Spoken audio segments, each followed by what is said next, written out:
What's going on, ladies and gentlemen? And this is our top 5 most overrated superstars of all time. And now, take it away, Mike, with epic music. Anyway, my number 5, Daniel Bryan. Now you might be thinking, Daniel Bryan's the best out there.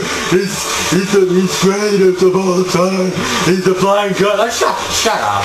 Daniel Bryan is not the best superstar of all time. I mean, sure, he's good, he's great, but he's not the best.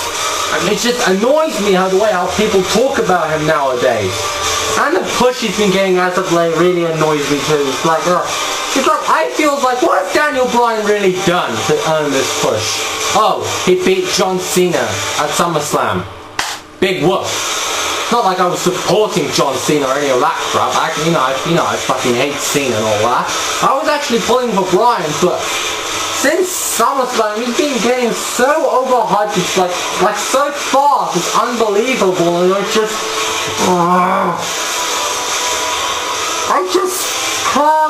just can't stand the way Daniel Bryan being overhyped as this ultimate underdog. Like, oh, can Daniel Bryan beat Wade Barra, which he has, which fucking annoys me.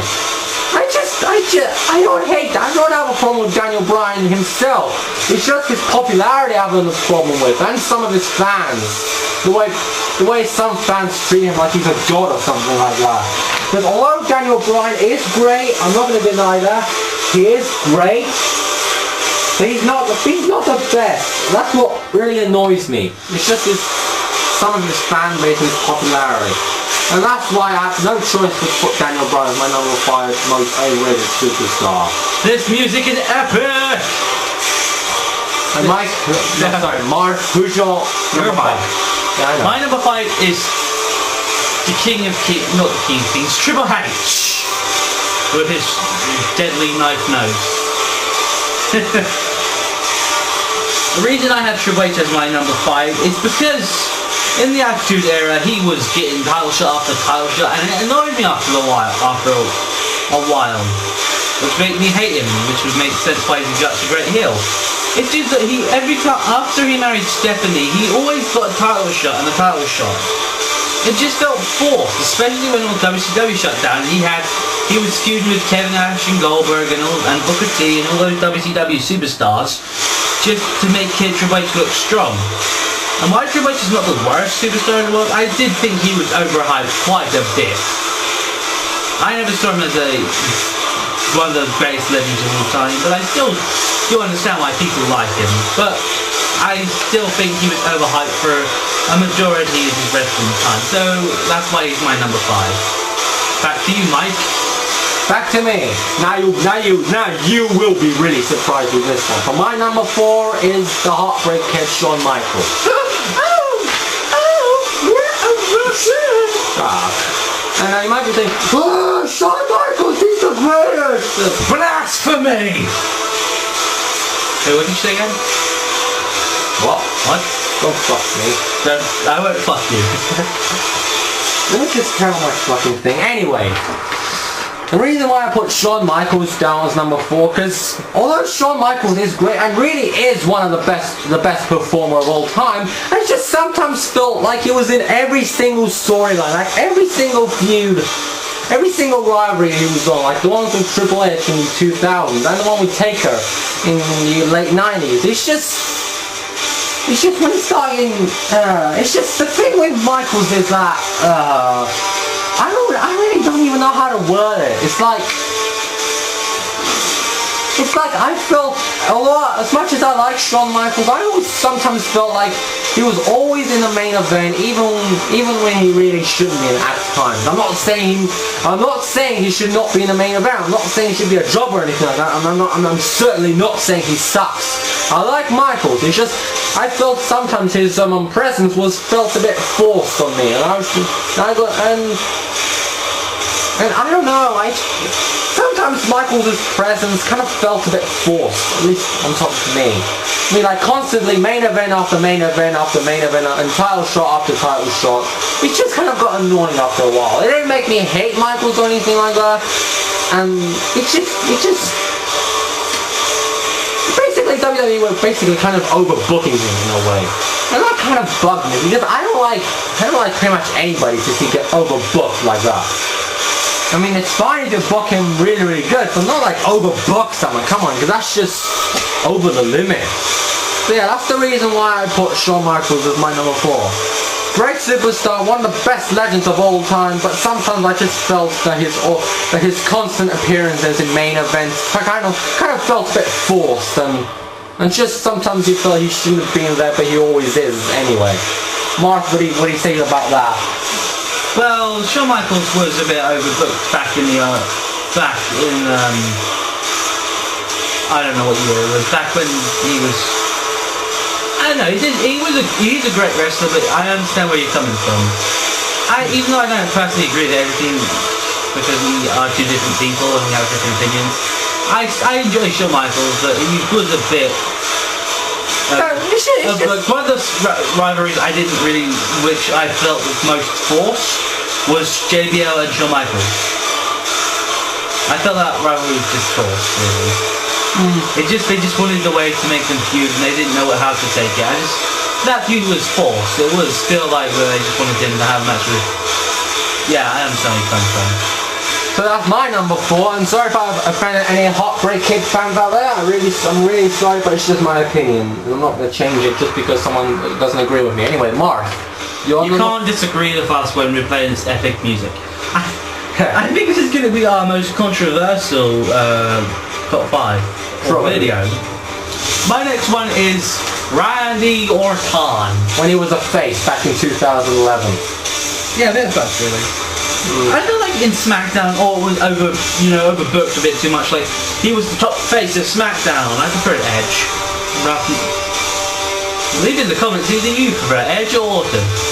Leave us down below. Or up, is it there? Or is it down there? Down Who there. knows? Dirty bastard. You said it's down there.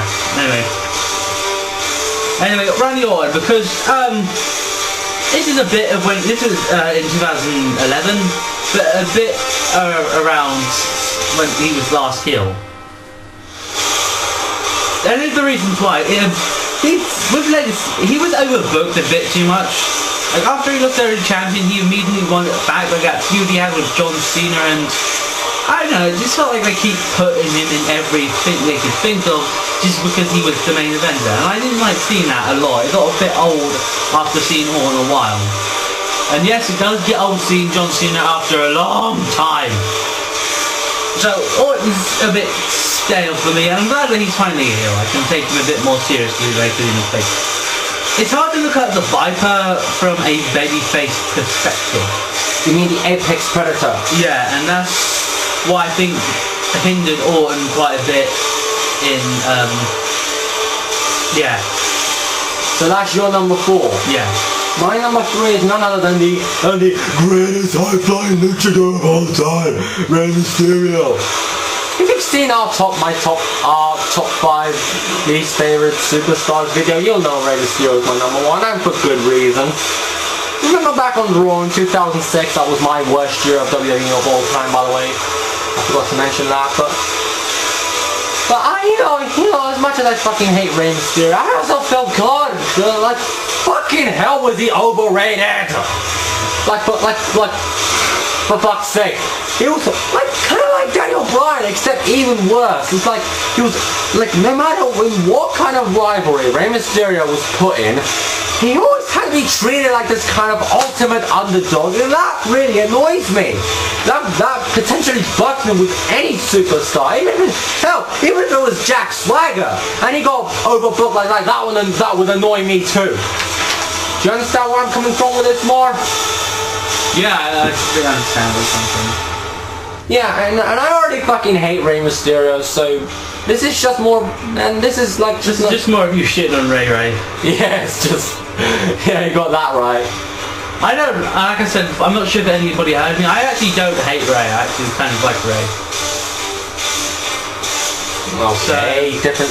Oh well, each their own, so it doesn't matter. I hate Rey Mysterio, and the reason I put him on number 3 is basically the same reason as Daniel Bryan, except even worse. And Rey Mysterio, I don't even feel I can even take him seriously at all. It's like, I just really don't like how they overbook him as this ultimate underdog. Yeah, I completely agree with you on that. But he is used as the ultimate underdog an awful lot, which is now it's really good getting to the point. I was like, it's like every time I see Mysterio on my TV nowadays, I was like, get the fuck away, you women abuser. If you don't know what I'm talking about, go watch this segment on Raw where he's 619 me, and you'll know what I'm talking about. Anyway, that's me done with Rey Mysterio. Now, who's your number 3, Mark? The Great Khali. Now you might be wondering, he's not underrated, he's overrated. He's overrated. He's not overrated, he's underrated. Well, tell that to when he first debuted. He was so fucking built up like the giant monstrosity that he wasn't. He was a slow ass, boring, terrible giant. I'm gonna beat you up because I'm big. And then it got even worse when he won! He won the World Heavyweight Champion! Great Khali was a terrible superstar, and when he turned face, everyone was like, oh shit, he's shit. Drop him, do anything, do it, just make him go away. I was happy for that, because I didn't want to see Great Khali be like, the Punjabi Nightmare! Although, I do prefer the Punjabi Nightmare to the Punjabi Fable. Yes, wrap your head around that one. Even though Khali is one of my least favourite superstars, all he is just a big lump with a weird chin. He does not deserve to be World Heavyweight Champion, and sadly he'll be called one of the World Heavyweight Champions. So there you go, that's my number 3, the Great Khali, who's an overrated piece of shit. A superstar who doesn't even deserve to be in the position he's in. And I'm sorry for you Khali fans, but no I'm not. You shouldn't be Khali fans. He's shit. He's rubbish. He's dog shit. He's one of the worst superstars ever. And when I say ever, I mean ever. God, that was loud. Yeah, but we're ranting, so forget the shit. There's my, truth about the Great Khali. He's a piece of shit with a piece of shit. He's just a piece of shit all stuck together to make one giant dumbass piece of shit, which is Khali. And there's nothing great about him, even though he's got it in his name. Great! No!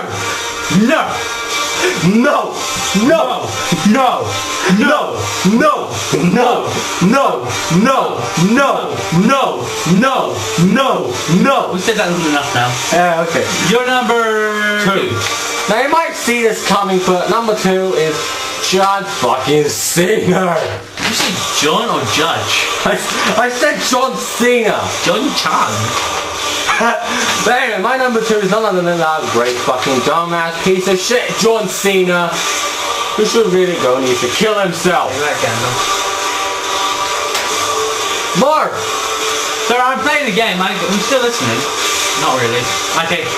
I paused it. Okay. We're ranting about wrestling, and then I'm playing wrestling.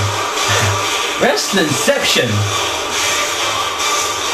Dun. Anyway, John Cena, have you seen how overhyped he's been getting? If you haven't, then you clearly not missed much, have you?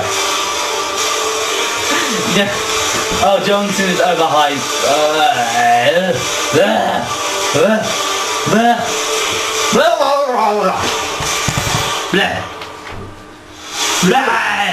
If you want to know why John Cena is overhyped, go watch our John Cena rant. Yeah. That's done. Mark, you're number 2. Well, same as yours. John fucking Cena again. Want to know more deeper? Watch our rants. He is so overhyped. It feels like Vince McMahon's going to give him a blowjob or the other way around. Either way, I wouldn't be surprised if some of them walked out with white spunk all over their face. Ew. Anyway, there's not much I can say while Rant didn't cover, except that he's a piece of shit and he even tried to steal Dolph Ziggler's Money in the Bank. Look at that fucking shit. That is horse shit.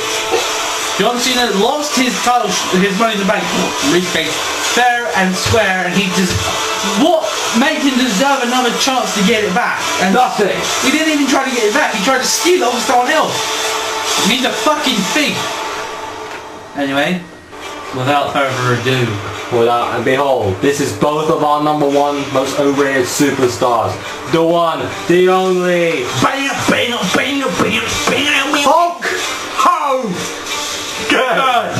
Hulk Hogan. Hulk Hogan. Hulk Hogan. Yeah, you heard that right. Hulk Hogan. That should be a meme. Sorry, I'm laughing, it's just so funny. Anyway, Mark, why is Hulk Hogan so overrated? We hate John Cena, but Hulk Hogan created it first. Hulk Hogan was the original underrated superstar. He was like, overrated superstar. He's been overrated since the very beginning. Like, I'm gonna pick up this giant. All Hulk Hogan was just a giant piece of muscle which can body slam Andre the Giant. You might have a giant. All Hulk Hogan is just an overrated old fart. He won't even die now. Hulkamania is running wild. I don't agree with that. I think Hulkamania is Bullshit.